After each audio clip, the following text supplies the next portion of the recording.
We're back on the Hot Boy, Drifty Boy Z. And you guys saw me on the last video install the most basic drift setup.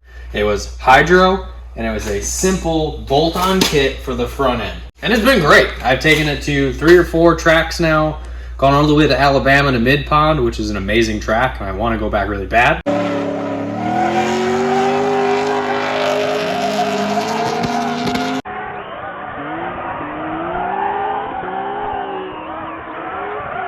There is some issues I've been running into with this basic kit. One of them is my friends all have crazy angle kits, and when I try to chase them, I tend to hit full lock and spin out almost immediately.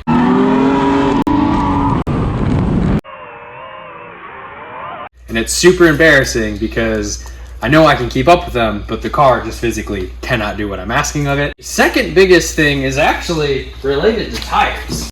I cannot adjust the rear toe and the camber to the spec I need. Seems like a silly thing to want to wear drift tires correctly, but the problem is I still have camber in the car. So when you're burning down the tire as you're in drift, the insides of both sides are getting worn down, and I still have tons of usable tire on the outer side.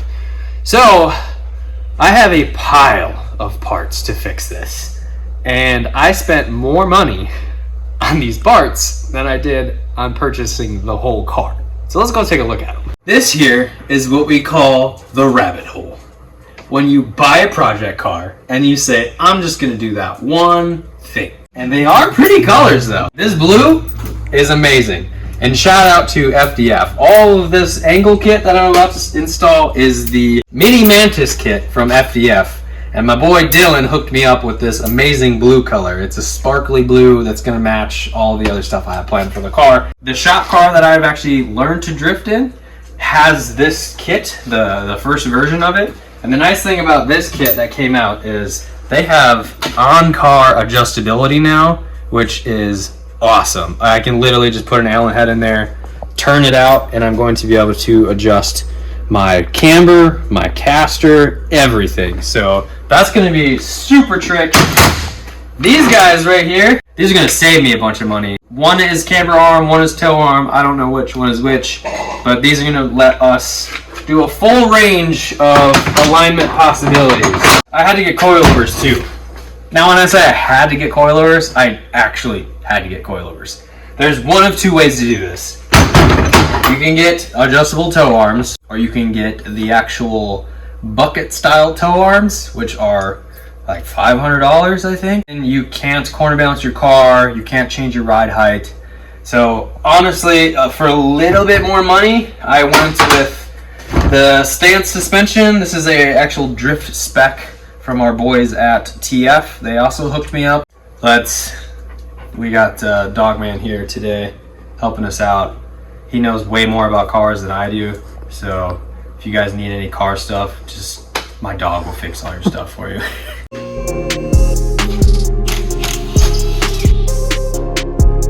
We have the old angle kit out, and essentially it was just this simple bolt-on GK tech kit bolted to our front knuckle here.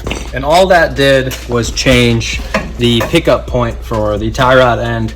It did have rack spacers on it to get a little bit more angle out of it, but so this is going to be our new tie rod end assembly. This is the new offset rack spacer versus we just had this simple screw-on type on this one. This kit, you're also going to be able to adjust the Ackerman here. That Ackerman is how much your tires follow each other. So there's different ways of doing it. It's kind of personal preference and kind of the car too. So I'm probably just gonna look on FDF's recommended settings. Usually when I set these cars up, their recommended settings work pretty good. Nice thing is we're getting rid of all of these old bushings. And if you remember the last video, these bushings actually weren't old. These were just those like energy suspension. I put them in because I just needed the car to get by. I've actually done 3,000 miles or 4,000 miles actually on this car already. I drove it all winter long because it was a super fun winter car. Put snow tires on it, hand braking it through intersections when it's snowing. Super fun. So everything did get pretty gross from driving it all winter long. We're gonna just keep chugging along on this install. and skip to the next step of it all bolted in.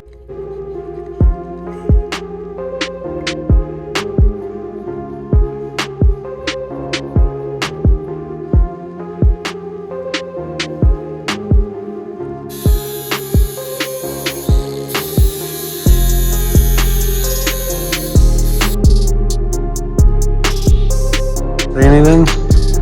I'm hot, sweating, it's storming out, it's humid. I want to go home.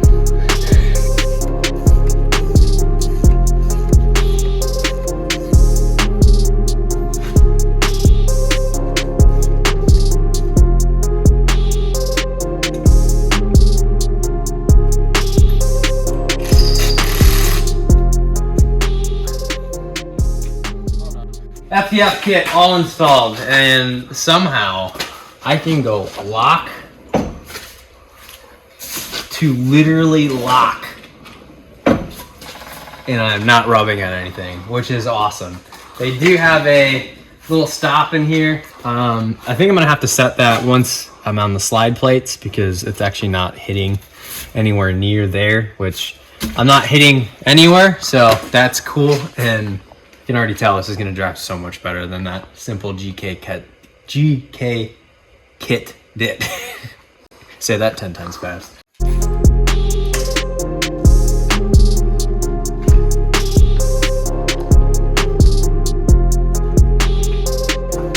Look at that, we didn't lose an eyeball either. It's the next day. Man, this thing looks slammed. And I'm 100% gonna rip my exhaust off probably. But this is the most important step of installing this whole kit. As you can see, I definitely have toe in there and toe in there. So put the alignment stuff on and let's get this thing dialed in.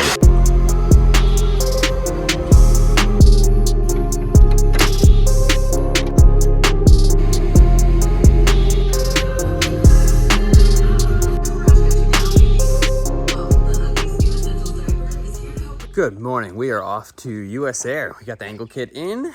Car feels great. I've actually drifted it once, and I casually wrapped it over the last couple days.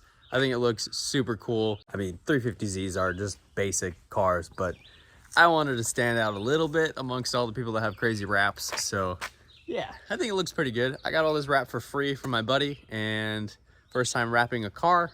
So I really didn't film it because it was very frustrating to do, but yeah, I think it looks pretty dang good. So hopefully we have a good day drifting. Hopefully nothing breaks. Hopefully we get a lot of tandems in with our friends.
How can anyone hate on the 350Z?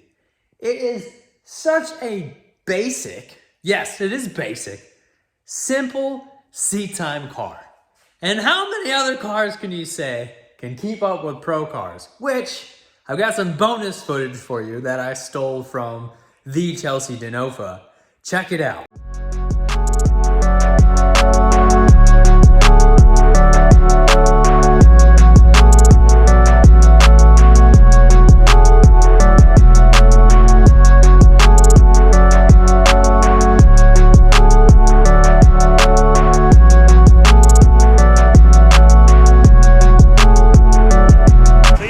Less power. So he did the handbrake, didn't get out wide, had to handbrake again, a little correction. Yeah, that's right.